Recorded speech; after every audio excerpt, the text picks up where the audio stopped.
Assalamu Walaikum. Hello friends, how are you? Welcome back to my new video. In this video, I am going to show you how to remove mailing tab from ribbon in Microsoft Word 2016. Let's get started.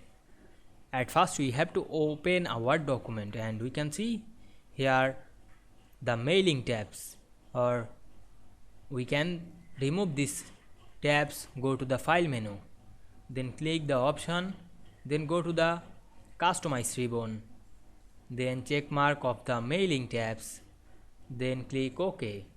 Now we can see here we remove the mailing tabs very easily. I hope you enjoyed the video.